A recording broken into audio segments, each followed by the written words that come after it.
In an unusual revelation, the British Chief of Staff told the media recently that his country was examining the Russian armored vehicles captured in Ukraine to develop relevant countermeasures.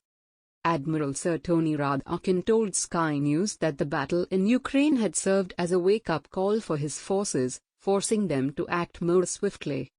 Admiral Sir Tony Radakin and British Defence Secretary Ben Wallace attended a ceremony at the British Army's Wellington Barracks in central London where these new developments were revealed in a rather unusual practice. It is hardly a surprise that the UK is employing Russian equipment seized in Ukraine in so-called foreign material exploitation (FME) programs.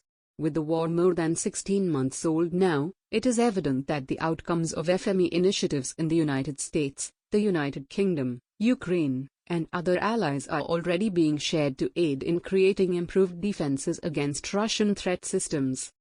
However, information on specific FME programs that benefited from such captures had not previously been made public by UK defense officials.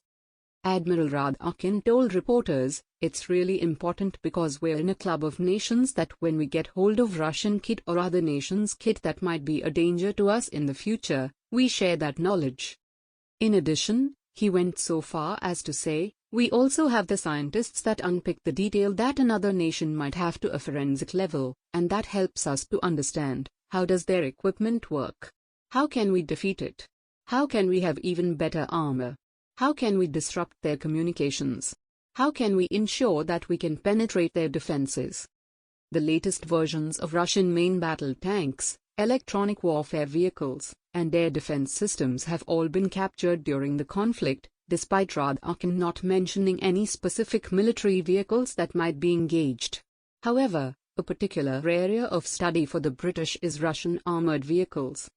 Lieutenant Colonel Nektorios Papantanaya of the Hellenic Army, who is also Greece's national coordinator for the European program, Main Battle Tank Simulation and Testing Center, MBT-SEAMTAC, told Eurasian Times, "You need to understand that the effectiveness of any weapon system is an outcome of many different parameters. Whereas one might think that, for example, the effectiveness of a main battle tank depends mainly on the caliber and its armor, this is not the case. Numerous factors, such as the exterior and interior design, the armor itself, the weapon it carries, its targeting systems, and even the ergonomics of a vehicle's interior design, could make a massive difference to its performance. The study of the weapon systems of any adversary can be an invaluable source of knowledge as to how one can eventually face and defeat them. Especially because some of the Russian tanks fielded in Ukraine are either newly upgraded or bear improvements never before encountered by their Western counterparts. First-hand knowledge of said upgrades and improvements is crucial to identify potential weaknesses and design flaws, for example, which are the most sensitive spots that the Ukrainian gunners should aim for, etc. When Russia launched the unprecedented invasion of Ukraine last year, it had a way bigger inventory of armored vehicles and tanks against the Ukrainian forces. However, it has also incurred bigger losses, with several of its revered armored vehicles captured by the Ukrainian troops.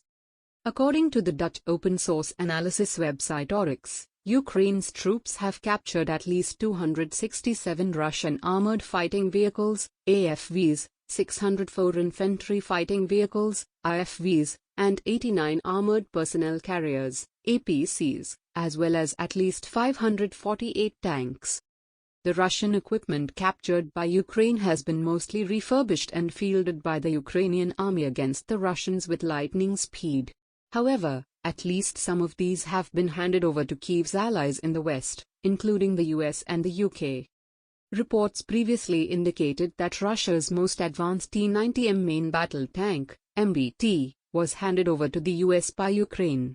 Western scientists examined and decoded them, with a special focus on its specialist armor and targeting systems. Ukraine has undoubtedly become a testing ground for new and advanced military technology.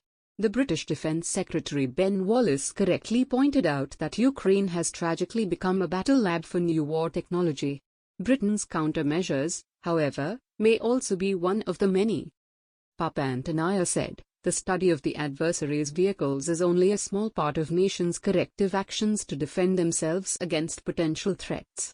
On the contrary, said the conflict has shown that some serious outside-of-the-box thinking is required to withstand the potential attack of a decisive and inventive enemy, especially an enemy with access to modern technology who can overcome the rigidity of classic warfare and adapt to the fluidity of concurrent conditions.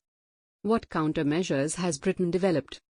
High-mobility vehicles outfitted with brimstone anti-armor missiles and infantry riding e-bikes into battle while carrying recoilless guns are just two of the novel ideas created in response to the conflict in Ukraine. As a result of a rigorous intelligence-gathering network at work, British engineers have developed a vehicle with a missile launcher.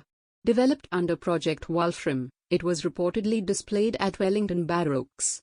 Early on after Russia's full-scale invasion of Ukraine last year, British defense researchers and industry experts pondered whether they could modify the brimstone anti-tank missile, which is generally launched from fast planes and drones, to be fired off the back of a pickup truck, which is common in Ukraine.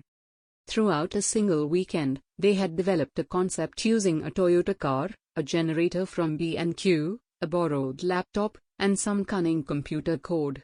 The rocket was deployed on the Ukrainian front lines in a matter of weeks, according to a report by Sky News.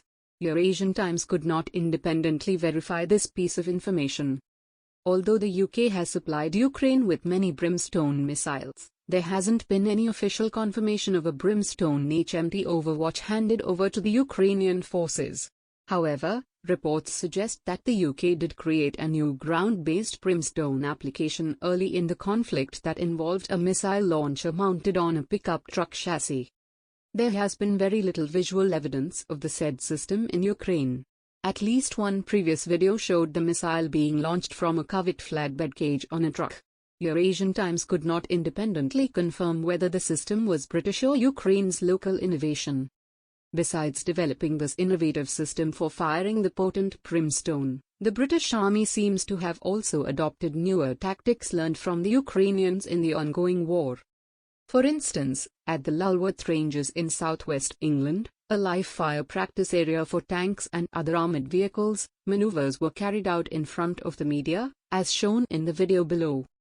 This includes e-bike experiments for anti-tank strategies, particularly the stealth H-52 electric mountain bike.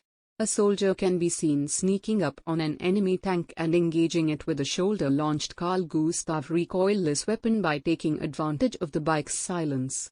The manufacturer claims that the H-52 has a top speed of roughly 50 miles per hour and a range of up to 37 miles. That is, however, far less than the 230 miles provided by the Delfast e-bikes, which Ukraine has been using in combat with Russian forces. It is no secret that, outnumbered by Russia, Ukraine chose the path of innovation with the support of its allies in the West.